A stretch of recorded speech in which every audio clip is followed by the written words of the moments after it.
Hello guys, my name is Ry3. Oh my god!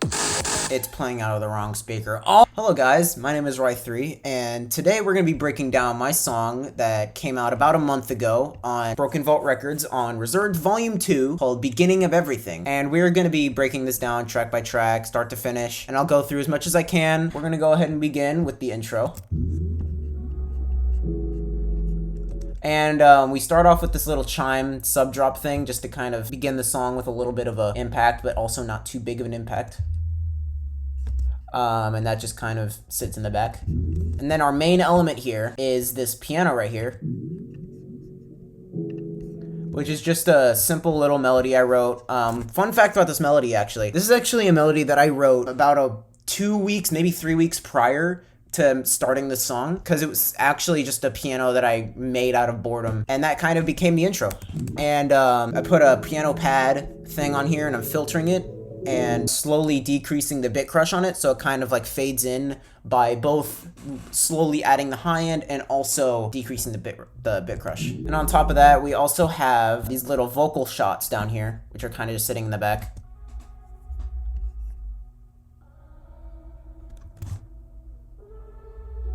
These are just random vocals that I got from a sample pack, and I pitched them around to kind of fit the key of the song and also kind of draw a melody in a way. And eventually, we get to this main phrase here, but I actually have this right here, which is like a little ARP thing. I don't know if you can hear that, but it's basically just a simple... And that fades in to kind of transition from the intro to this more of a phrase a little more smoothly. And I'm also doing the same thing here to kind of like bring in the melody instead of just jumping right into it in the next bar.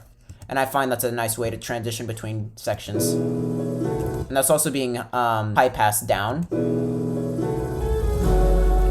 And then we get into this super big, almost orchestral part. So we have the same piano progression as the intro here, but we also introduce like these strings. Also this thing.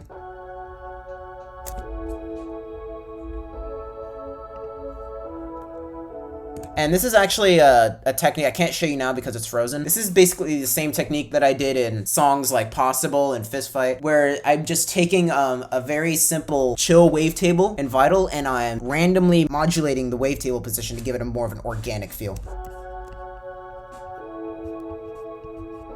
It actually almost sounds like a choir, which is really cool. And underneath that, we have our main melody.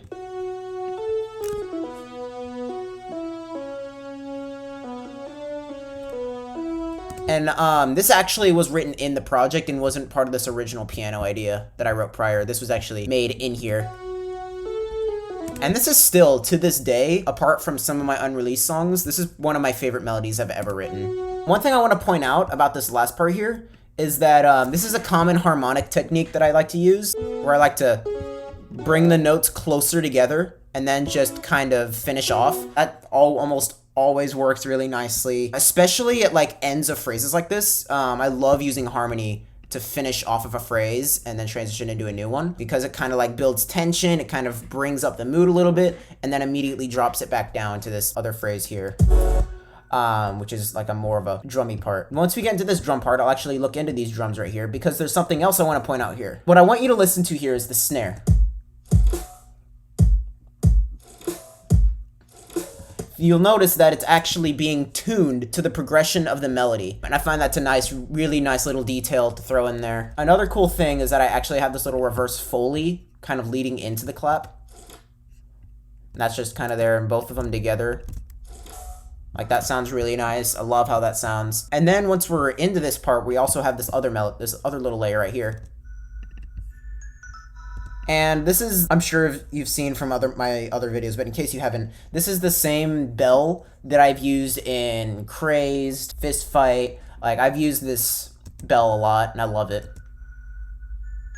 I don't use it much anymore, but at the time, I really, really loved using this. And we also have these little hi-hat things here. And you'll notice that I'm almost doing like a little bit of a hip-hop beat with these little sprinklies. sprinkly hi-hats in there. And that kind of complements the drum pattern on top. And we also have, if I can find it, we also have these right here, which is basically the exact same thing I did in Fistfight. I'm just putting little squishy things.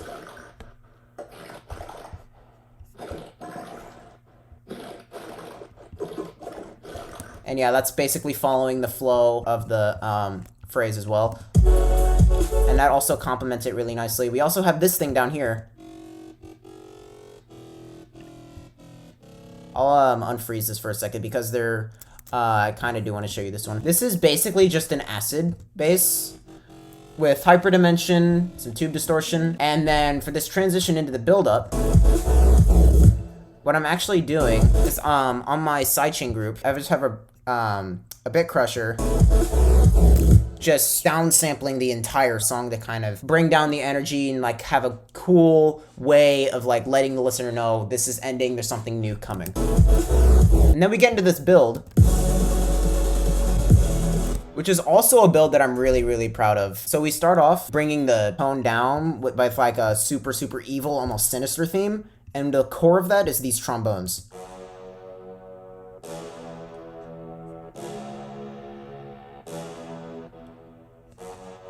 And yeah, that's really, really nice. And I also have underneath it,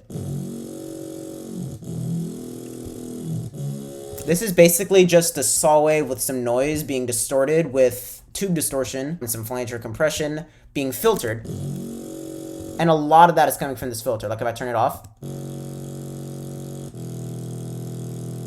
as opposed to,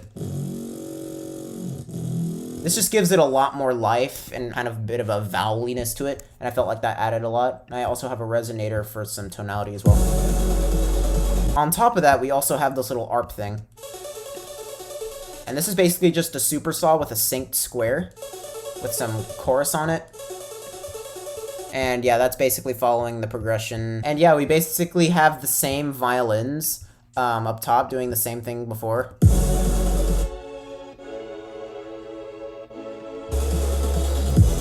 We also have this fill right here. This is one of the glitches that I have in my sample pack that I released a while ago. I believe this is Time Machine 6, yes.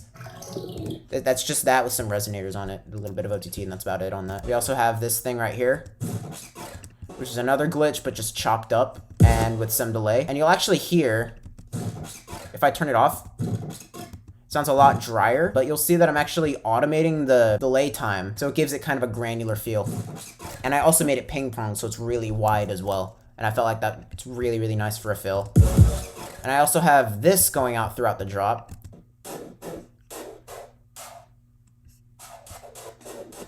And this is actually a sound that I made in the drop, and I'll go over that in a minute. But yeah, that's basically just going out in the drop, being frequency shifted up and down. And for this pre-drop, we have this little zappy thingy here, which is basically just a sine wave being pitched down with a tiny bit of downsampling on it, which is what gives it that kind of a little bit of a bit crushy feel. And we also have this reversed vocal.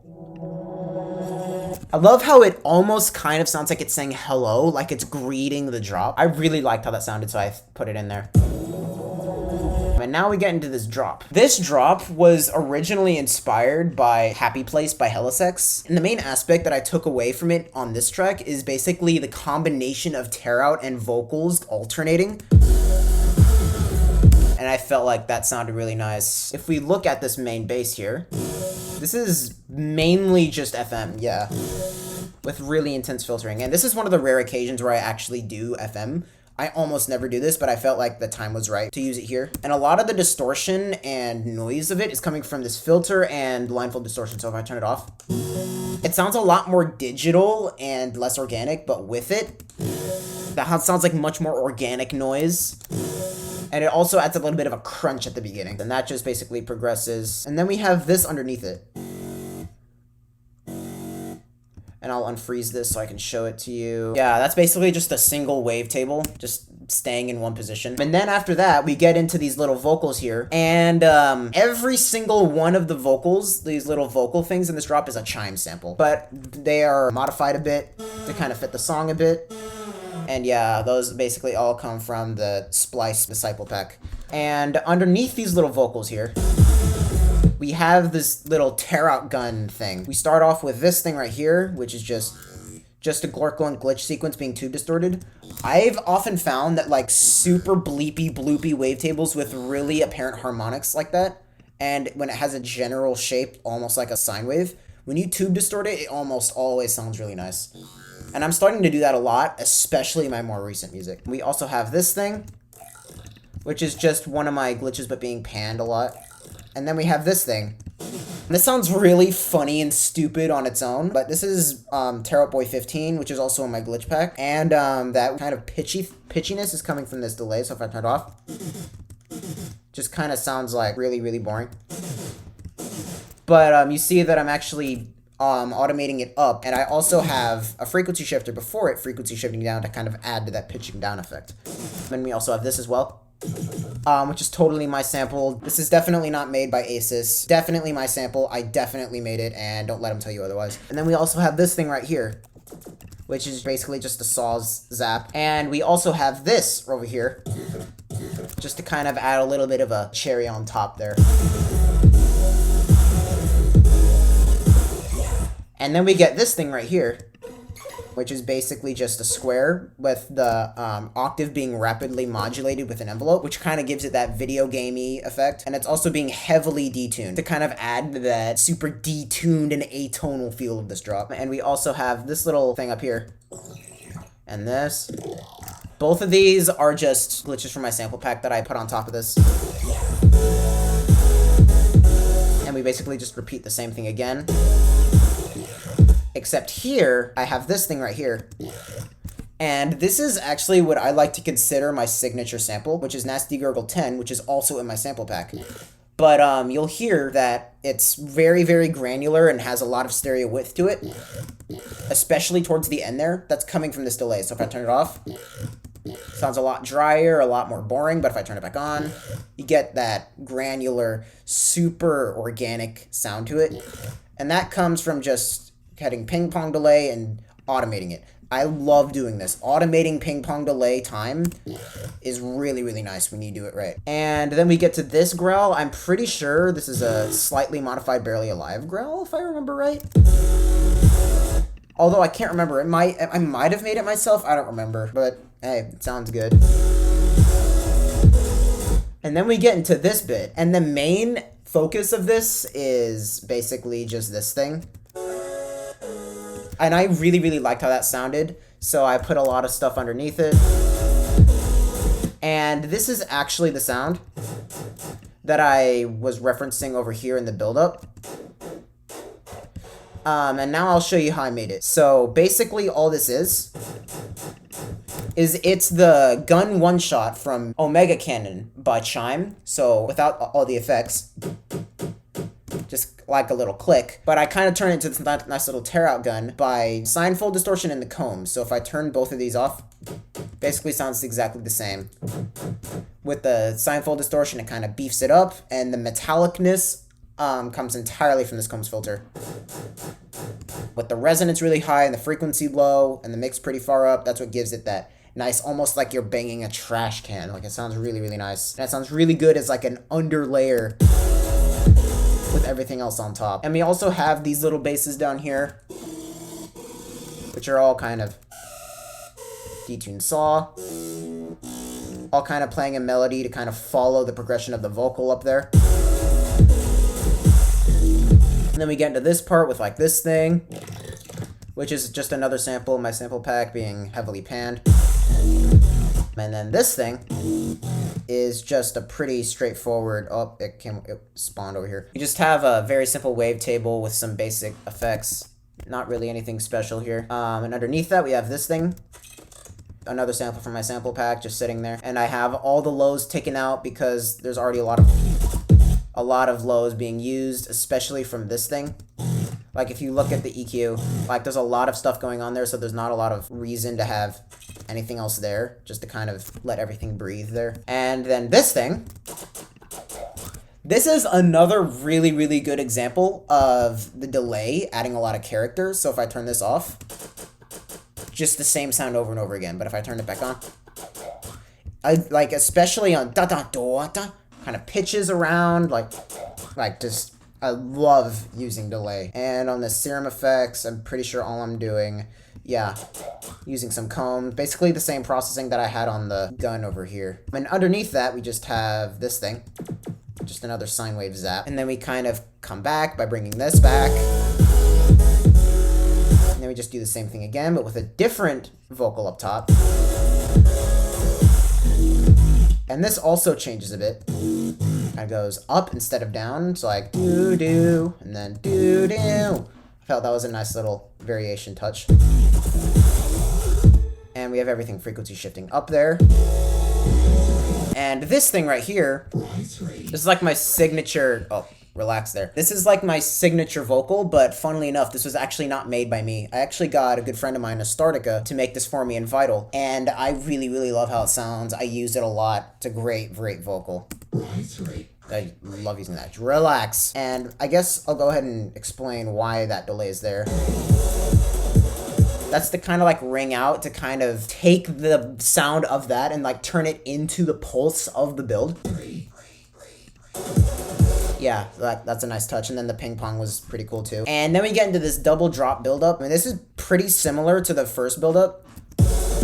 Like, I'm using the same arpeggio, like this thing that I'm using over here. It's basically the exact same thing. But the difference here is that there's not as much progression, like progression from note to note. It's all just basically one note. So like, before it's like, da-doo. Like there's a lot of progression there. This is all just one note. Reason being is because I don't really want to go back to the melodic bit yet, because this is kind of a moment where it's like you're taking a breather, but like you're still in that heavy vibe and you don't want to let it drop just yet.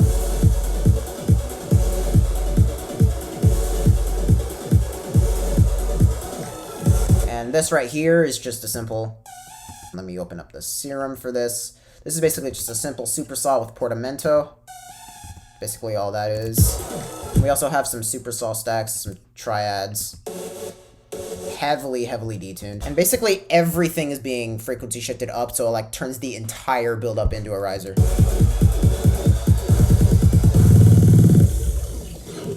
And now we get to this bit. This is another time machine glitch, which is also found in my sample pack. And then we get into this thing. Just another simple zap. And then this vocal up here is actually the Ace Aura lighted up sample. So if I turn off the frequency shifter, and the other one, it's basically the exact same thing. It's transposed down a little bit. Basically what I did is I just frequency shifted and processed it to the point where you can't even tell what it's saying anymore. So it's kind of just like a cool sound now. And now we get into one of my favorite parts of the whole song. I love this part. So, first thing I want to cover is this really, really nice screech here. This is a very interesting sound. So if I go in here, this is the beep sequence again, but combs filter, distortion. And this is another example. I said it before for another sound, but this is a really good example of like a super sine wavy looking wavetable being heavily distorted with tube. Sounds really nice.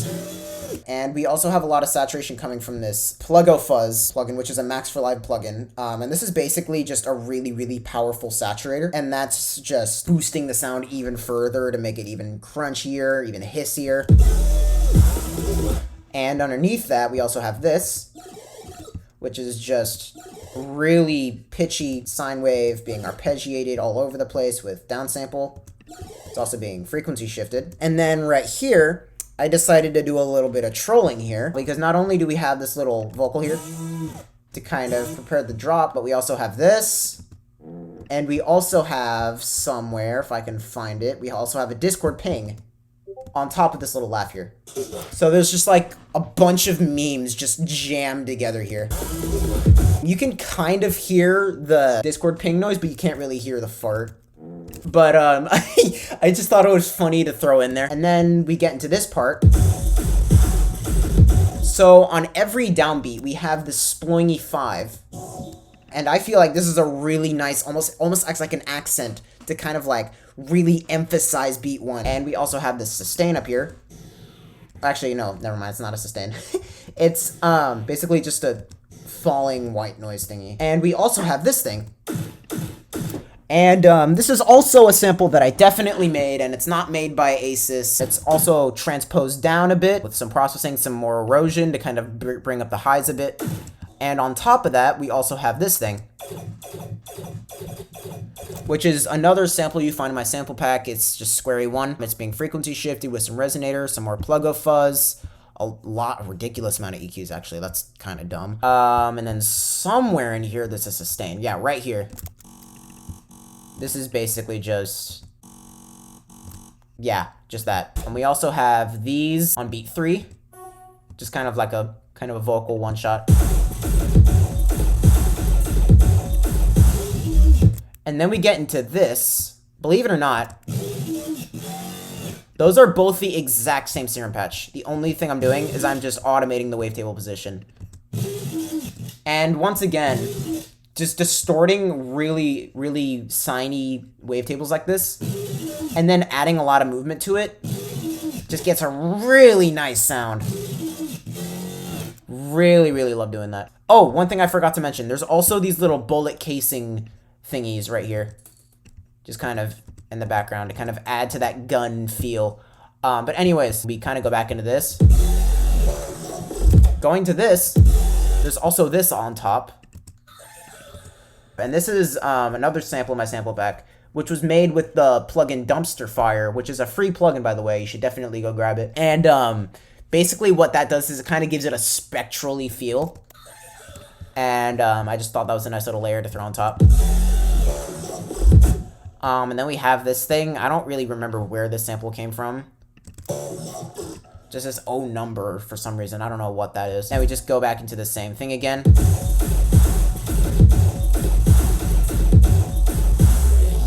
And then we get into this thing. This is, I think this is an AU5 sample or something. And I just threw a resonator on it. And this right here, this is another sample from my sample pack that I made. I just have that. I just am stuttering it a lot. And underneath that, we have this thing. Just a very distorted bass with a lot of resonator on it. I can't believe I used to use resonator this much back then. Jesus. I don't use resonator this much anymore. And then we get into this part, which is just a naughty step vocal on here. I love that.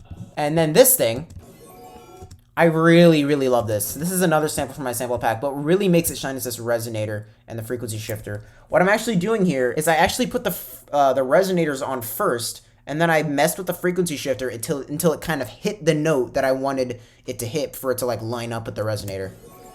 And that results in it being like very tonal, very nice, and really, really nice. I love that. And then we basically get into the exact same thing again, but we add another little layer here. This is just a simple yoy. And also the cowbell gun here is being frequency shifted down 500 hertz. So originally it sounded like this, and now it sounds like this, to kind of add a bit of variation. And I'm also having this on top, which is basically just rapidly arpeggiating square with a super saw thingy on it. And this is basically the same thing, but this O number vocal, whereas it used to just sound like this, with a little bit of stutter at the end, it's now being like stuttered all over the place to kind of make it sound more glitchy. And we also have just a random snare. And I thought that was a nice little touch to kind of add a bit of variation. And I also thought it sounded nice and unique. And then we also have, at the end here, we have a riser, we have some risers, and basically the entire drop is frequency shifting up to kind of also let the listener know that the drop is coming to an end and we're about to transition into something else. Now, this sub right here, and this sub has actually appeared a bit in the drop, but we also have like these subs. These subs are actually glitches that I made in my glitch pack. I'm pretty sure how these came to be, where I was doing something else, I can't remember what, and I got these sub things as kind of like a feedback tail, and I thought they sounded really cool, so I saved them, and I use these a lot in my drops now. because they're nice and pitchy, and they sound almost always really, really nice. And then we get into this little break. But again, just like the part after the intro into the main phrase, you'll also see that I'm doing the same thing again. If I could find it. Yeah, right here. I'm kind of bringing in the piano before the piano part actually hits. To kind of fade into it. And here, you hear that little wobble. I'm doing that with the frequency shifter, with the dry wet and the fine. It's also being filtered in and bit crushed. And here, we have a lot more going on here. So we have this. And I'm pretty sure this. Yeah, this is just a saw. Just being filtered. This is just a progression with an arpeggiator on it as well. And we also have this. And this is just a rapidly arpeggiating sine as well, but with OTT on it to make it almost sound like Kill and Void-esque. Then we have a little pad preset here to kind of add that nice little underlying atmosphere there.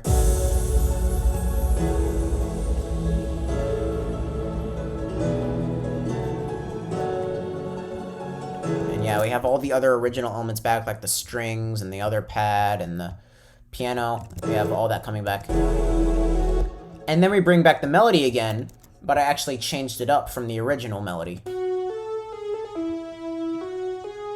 Yeah, I'm basically repeating a lot of notes here as opposed to the other one.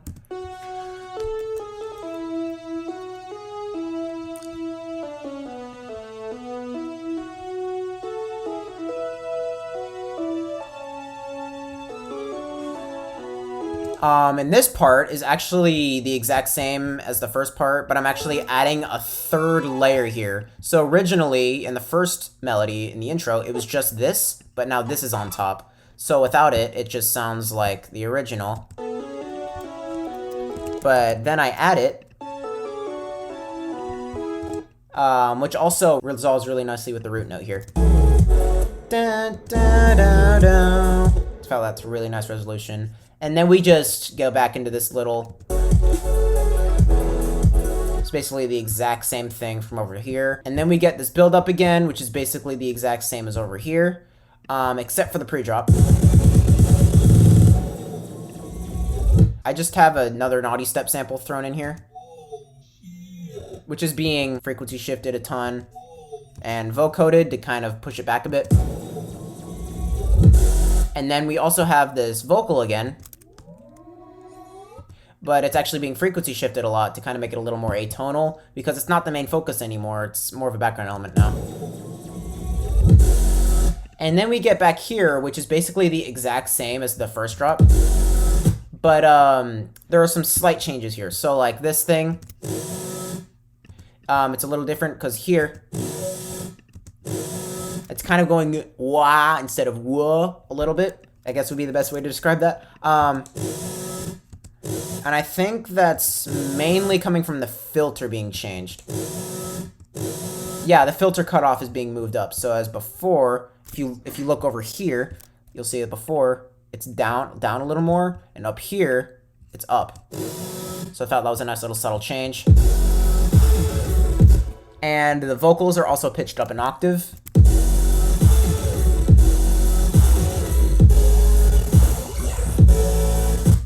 Yeah, basically everything's the exact same. I really want to focus on this transition though. So one thing I really love doing, and this is great if you have like a really heavy drop, like a maximum energy, and then you have a super calm, really chill outro. One thing I like to do, I like to give myself maybe a bar or two of time to work with. So like I'll have a lot of heaviness here, and then like some sort of transition stuff here. In this case, I just did it on the last bar. And you'll see that the entire melodies group is being filtered down. So the high end is being taken out, and I'm also doing the frequency shifter trick. Well, actually, it's not here, but I'm frequency shifting it down here, and I think the frequency shifter trick...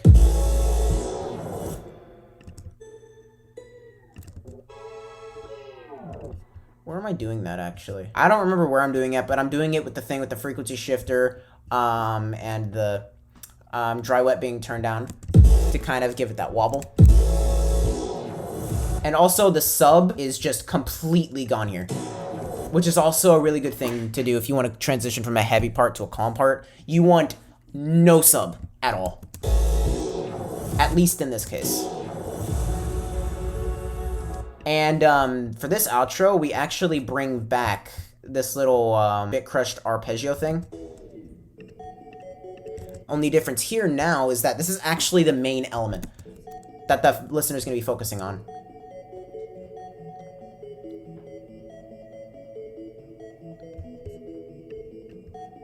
So yeah, that's just kind of sitting in there.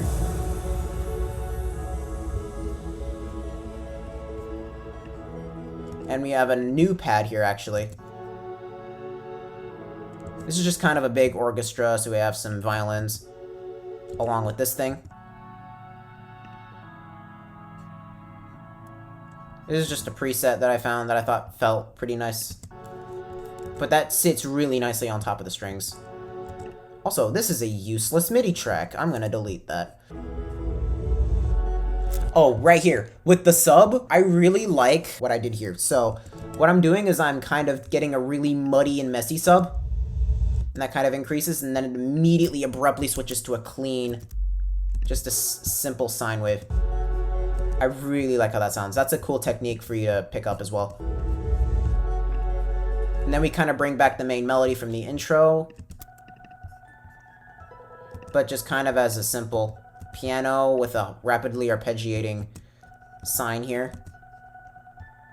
Heavily reverb, very atmospheric, also with some ping pong delay as well. And that kind of just keeps going.